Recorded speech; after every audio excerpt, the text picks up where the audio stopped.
Namaye Krishna Prishtaya Bhutale Shrimate Bhakti Vedanta Swami Niti Namine Namaste Saraswati Deve Gauravani Pracharine Nirvishesha Shunyavadi Paschata Deshatarine Srila Prabhupada Ki Jai. Om Namo Bhagavate Vasudevaya. Om Namo Bhagavate Vasudevaya. Om Namo Bhagavate Vasudevaya.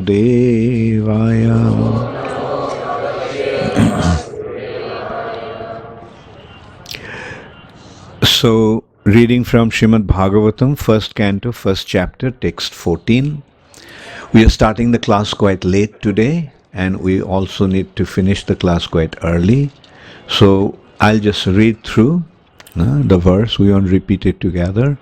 But mind you, I'm selecting these verses because they're very, very important and they're very relevant. And so make it a point to memorize these verses. How many of you have memorized the second verse of the Srimad-Bhagavatam first canto? Only these few. I thought everybody memorized it. Who memorized the third one? Only 3, 4. Who memorized the seventh one? Who memorized the 10th verse? At least it worked yesterday. And who will memorize all these verses that we are discussing? We'll be discussing for these 7 days. How many of you will memorize all these verses? Doesn't matter how long it takes. Doesn't matter how many years it takes. Okay. So this is a very important verse. Make it a point to remember them. Remember this. Text 14. Apanya sangsriting ghorang jannama bivasho grinan tataha saddo vimuccheta jad vibheti swayam bhayam apanna sangsriting ghorang jannama vivasho grinan tato saddo vimuccheta jad vibheti swayam bhayam apanna sangsriting ghorang jannama vivasho grinan tato saddo vimuccheta jad vibheti swayam bhayam.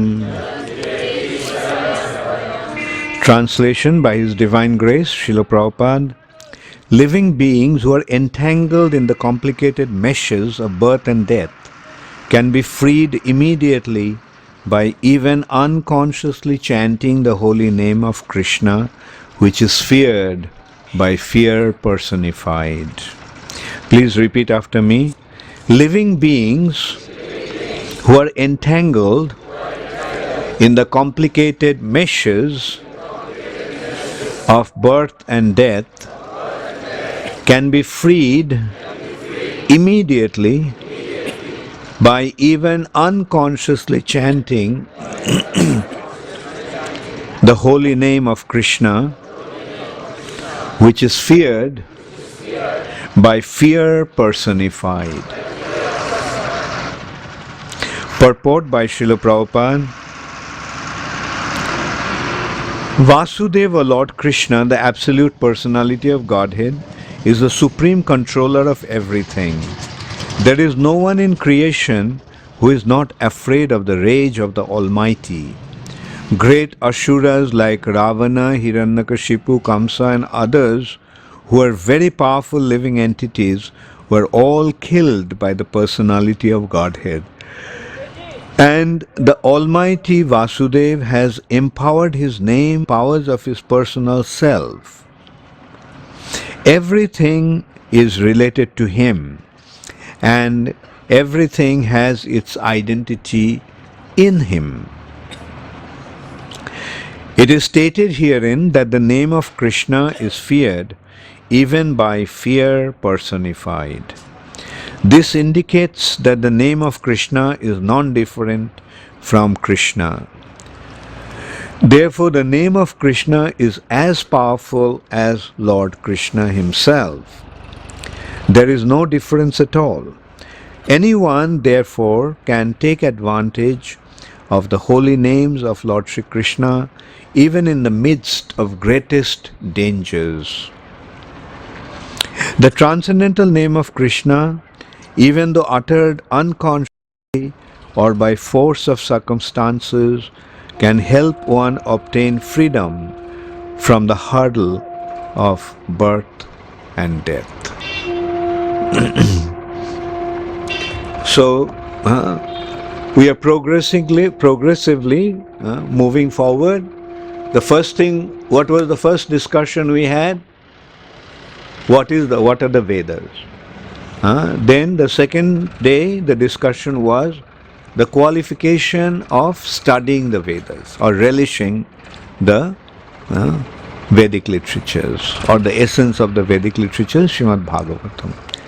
The third day, we discussed the qualification of the speaker of Srimad-Bhagavatam. And yesterday, we discussed about the precarious condition of the age of Kali,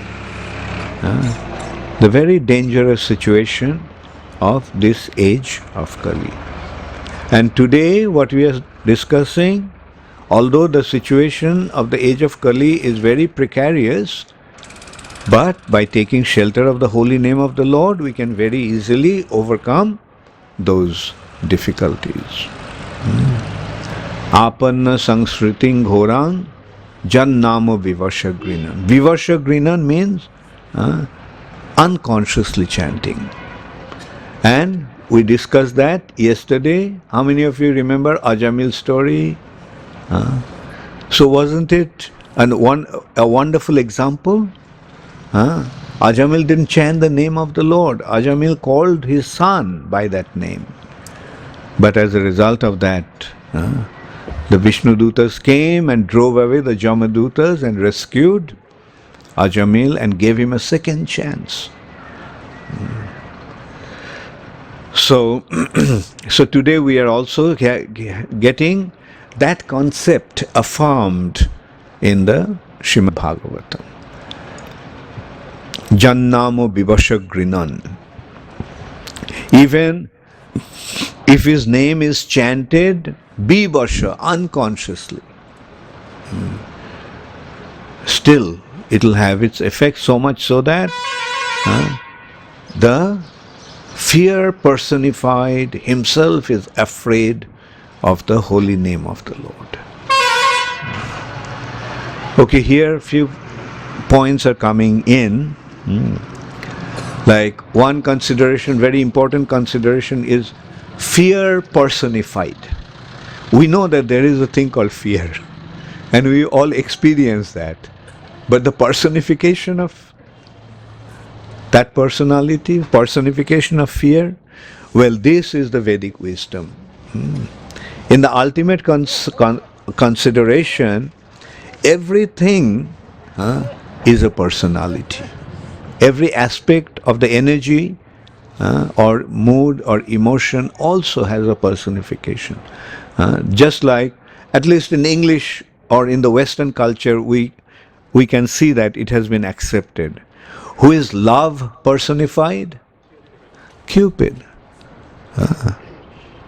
So love, the one personality who is controlling all the love affairs, and that is Cupid.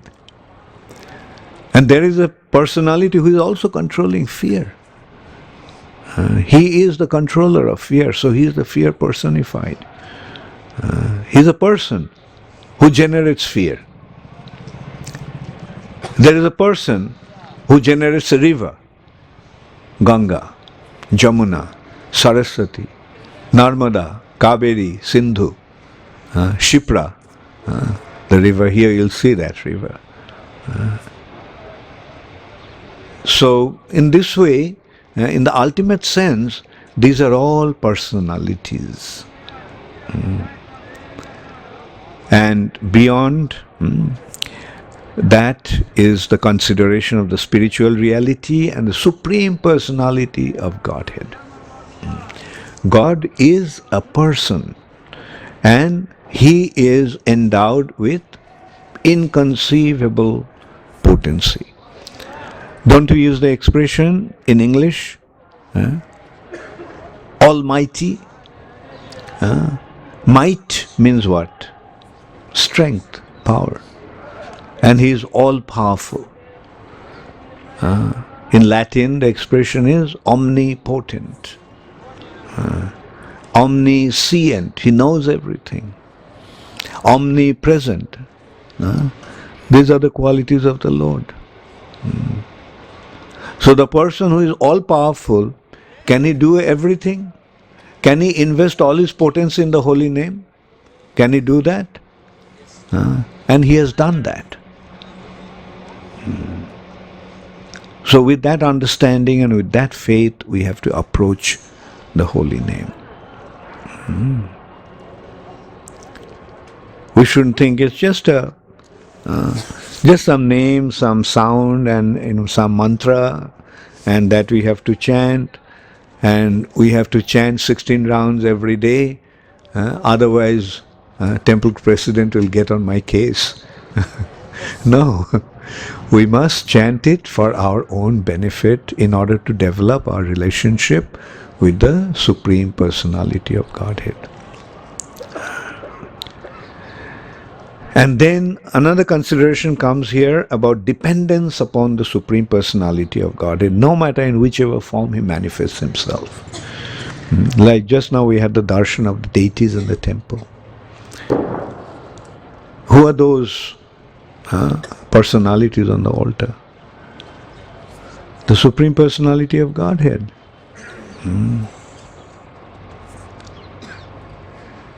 Now somebody may say, well, how can I expect that?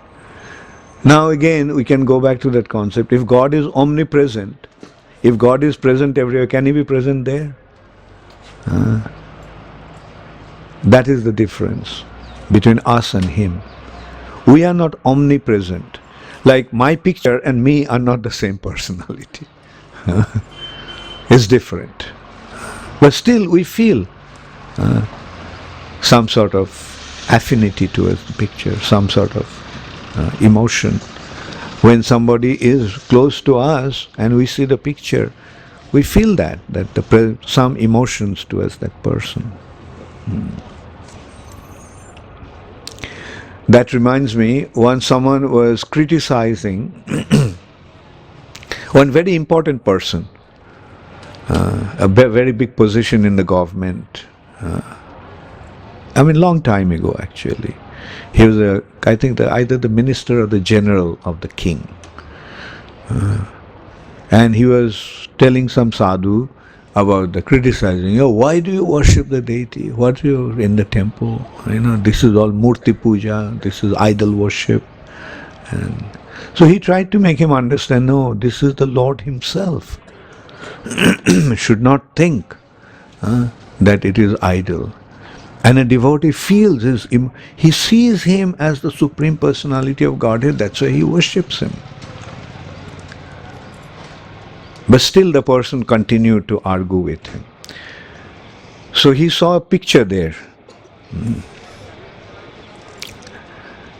And he asked, whose picture is that? He says, this is a picture of the king. And he said, can somebody lower the picture? Yeah, sure.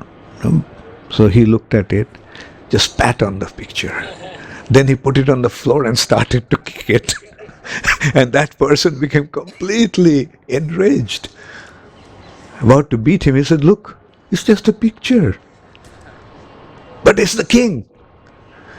Yes, that's the deity and the Supreme Personality of Godhead.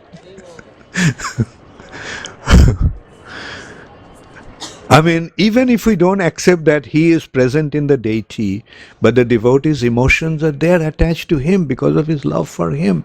Just as, although the king is not there in the picture, but this picture is representing him and you have certain attachment to him. And that's why when I behave like that towards the picture, you get upset about the whole thing. Only difference is that the king is not in the picture, but the Lord is there in his deity. Because he's omnipresent.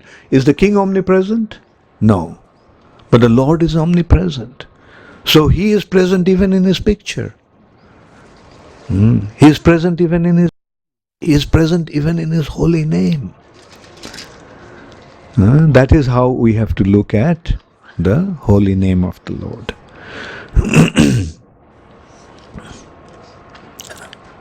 Okay, so today I won't drag the class for very long.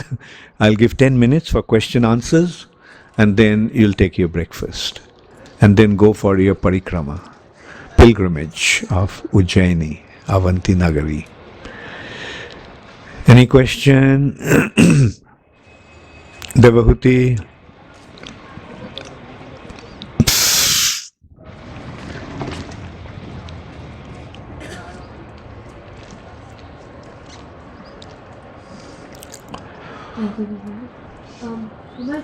Some of us were discussing yesterday after the story we discussed. So you were discussing how accidental chanting can benefit. And then you clarified how accidental hearing may not benefit. So we were just discussing at times devotees... Not benefit, but not benefit to that extent. Yeah. Some benefit will be there. Yeah. The question was like, many of us when we visit hospitals or for animals, at times, for example, if someone's passing away, we give them water from the canteen and then we give them to us. So how does that benefit that particular person? Because he may be a stranger and we may not know him. So Divya Radhika Mataji also had a similar question we were discussing about this. So what is the benefit the person can get from such a process? And if we do the same for animals, what is the benefit they will get? As I said, like some benefit is there. And, say for example, for a departed soul, he is there. For a few days, they hover around actually because of their material attachment. That is why the Shraddha ceremony is there, to free him from this attachment and let him go. Right? So when he's hovering around, then if somebody and he's thirsty, he's hungry, but he doesn't have the body to eat or drink. When you see, that's the difference between a subtle body and the gross body.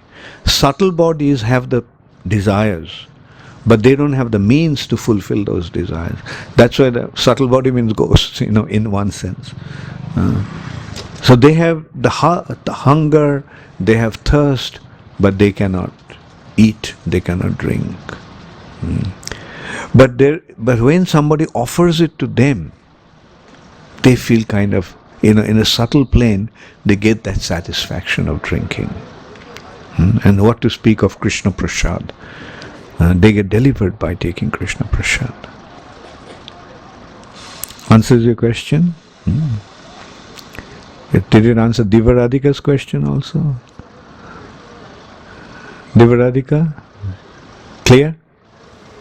Just give it the mic. Maybe you can come forward a little bit.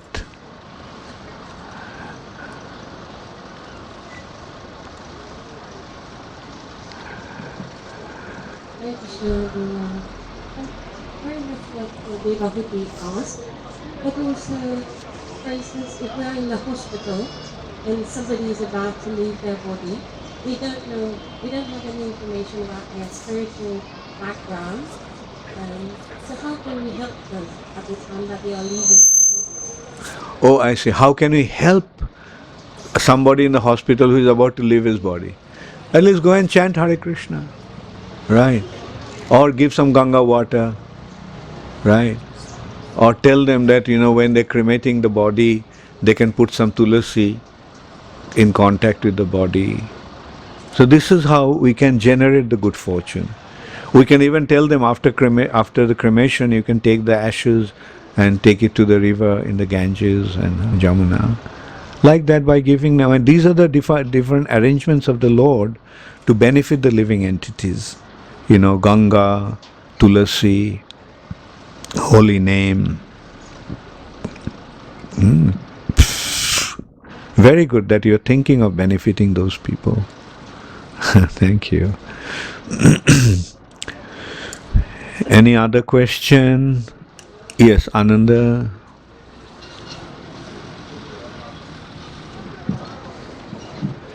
Hare Krishna, Maharaj.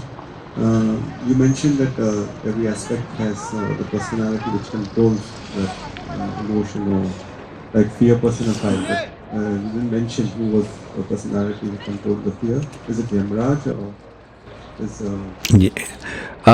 Yes, in a way it can be seen as Jamraj, but let me see. I think fear also is a person. Anyway, Jamraj is also fear personified. Yeah. Synonymous to death, like death personified. Yeah, death person. Yeah, right. Yes, Mark. Hare Krishna Maharaj, this Kali Yuga is very special because Lord Chaitanya appeared this time.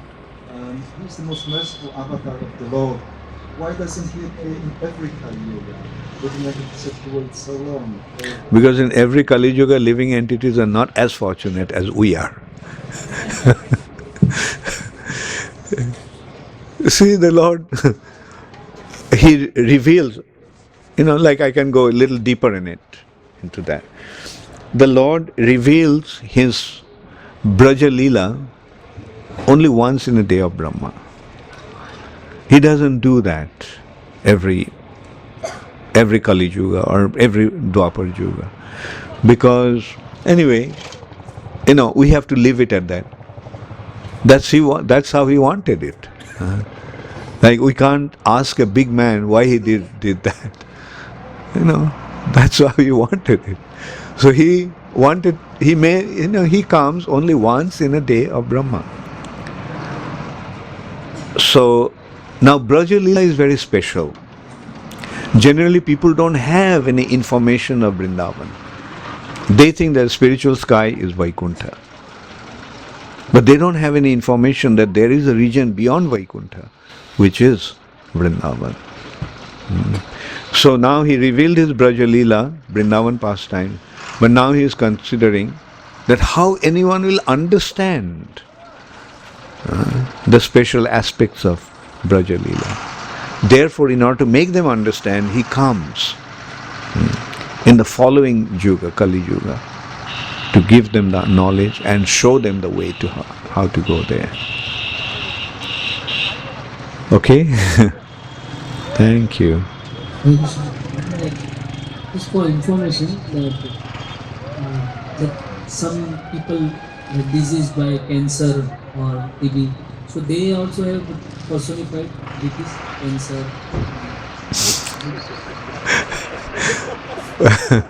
Or at least we can look at it this way, that there is a personality who is controlling all those diseases. Like when you see that Puranjan episode, then you see that there are these personalities like Prajvara, a personality who is causing all the fever.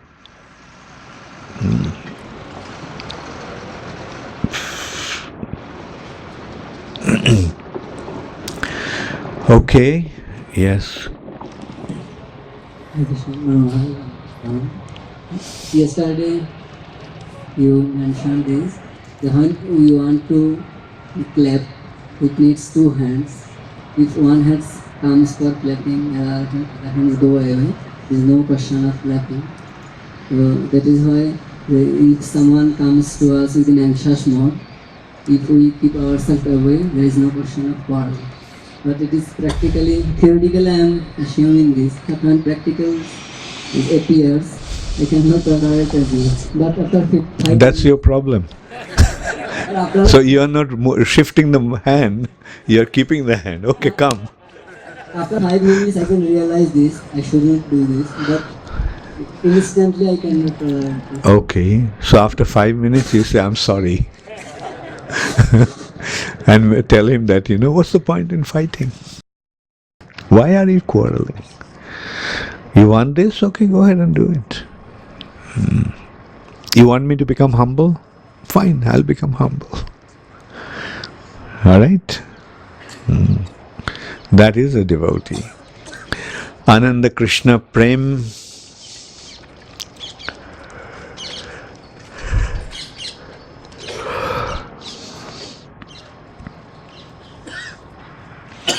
Prasadam is ready? Huh? Hare Krishna, Guru. In the West, there's a common saying that one is God-fearing, and it means almost respectful of God. Does the Lord accept and enjoy our fear just as He accepts and enjoys our love? You see, there are different stages of relationship with the Supreme Personality of Godhead. One of the first aspects is that fear. He is the Supreme Controller. He is watching everything. When I do something wrong, He is going to punish me. Right? Not that no one is watching and I can get away with any crime. So that is the initial stage of acceptance of His authority. Fear. Right? But eventually, the fear, it progresses. From fear, it turns into love. So initial phase may be God fearing, but the ultimate stage of our relationship with Him is through love. So initial stage may be in a certain way, but still it is good that we are accepting Him. We are accepting His presence, we are accepting His authority and submitting ourselves to Him.